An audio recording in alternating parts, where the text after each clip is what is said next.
Have you ever been in a tight spot? Maybe you were late for school or work and got caught in traffic. Or maybe you were trying to get ready for an important event and just run out of time. If you have, then you know how distressing it can be when you feel trapped without a way out. Sometimes, though, we find ourselves in situations that are far more serious than being late. And sometimes there doesn't seem to be any way out at all. But if we trust God, we can know that He is able to deliver us no matter what trouble we're in. In this video, we are going to look at the amazing story of how God parted the Red Sea so the Israelites could escape from their enemies. But before we dive in, be sure to hit the like button and subscribe so you never miss one of our videos. Also, stick around at the end because we have a special announcement that you won't want to miss. Let's begin. Imagine you've just escaped from slavery, but the person who held you captive has changed his mind and wants you back. You flee with all your family and friends, but the only way out seems to be blocked off by an angry mob. That's exactly the situation the Israelites found themselves in at the edge of the Red Sea. After leaving Egypt, they soon realized Pharaoh had changed his mind and had sent his chariots and horsemen to bring them back. When they turned around to go back the way they came, they saw the Egyptians charging toward them, and behind them was the Red Sea. They were trapped. The Israelites panicked and cried out to God for help. Moses told them not to be afraid and to stand firm and watch what God would do to rescue them. Then God told Moses to take his staff and stretch it out over the sea. He promised to blow a strong wind all night and part the waters so the Israelites could escape through the sea. But God also warned Moses that the Egyptians who pursued them would follow them into the sea and be destroyed there. Imagine the scene. On one side was the raging Red Sea, and on the other side was Pharaoh's army, chariots and all. What hope did the Israelites have of escaping this situation? How could they possibly fight off such a powerful army? To make matters worse, Pharaoh's army was right on top of them. There didn't seem to be any way out, but God had a plan. That night, a strong east wind blew all night long, just as God had promised. And when the morning light broke, the Israelites saw that the wind had piled up the water into a mountain range. A pathway about 3 miles wide stretched before them from the shore of the Red Sea to the other side.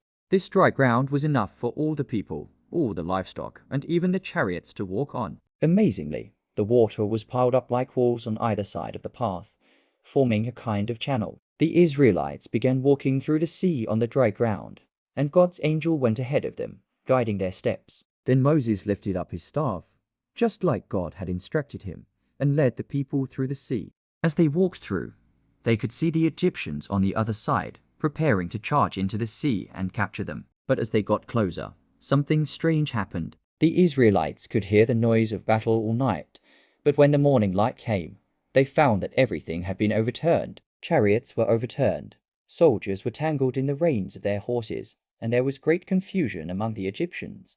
To make things worse, God confused the Egyptians, making them fight against each other and harming their ability to properly direct their forces. Pharaoh himself was thrown into utter confusion, but Pharaoh soon regained his senses. He realized what was happening. The Israelites were getting away, and though he was too late to stop them, he wasn't willing to let them get away without a fight. So he rallied his troops and charged into the sea. The Egyptians were good swimmers and were able to keep their weapons and armor dry, so they were fully prepared to fight as they pursued the Israelites. Moses, however, had stretched out his staff over the sea again, and when the Egyptians got close enough, the waters crashed down on them, drowning all of them. Not a single Egyptian soldier escaped. The Red Sea closed back over them, covering the chariots, the horses, and the soldiers. No trace of them was ever found.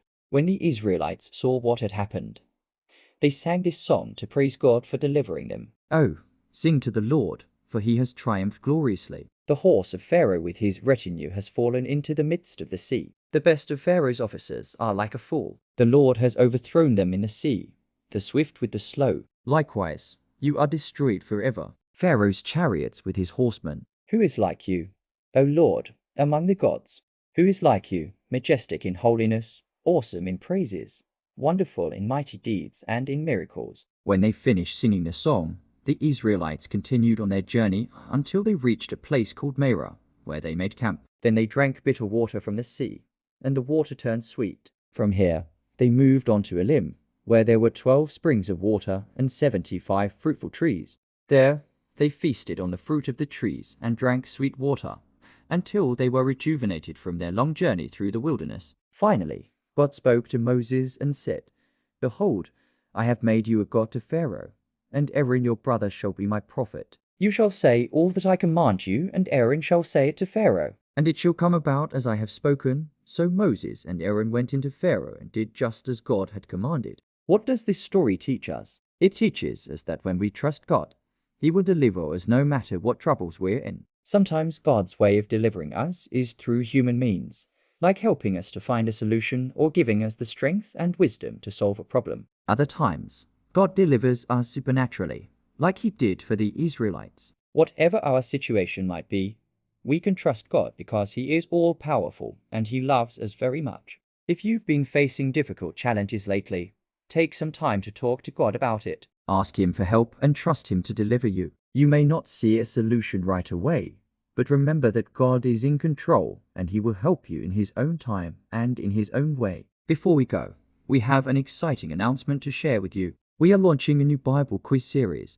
This series is designed to help everyone know more about God and His teachings. Each episode is packed with fun, adventure, and biblical wisdom that will inspire kids to grow in their faith. Join us every week for a new episode filled with engaging storytelling, memorable characters, and valuable life lessons. Thanks for watching. Be sure to check out our other videos and subscribe so you never miss one of our videos. And be sure to share this video with your friends so they can hear about God's amazing power.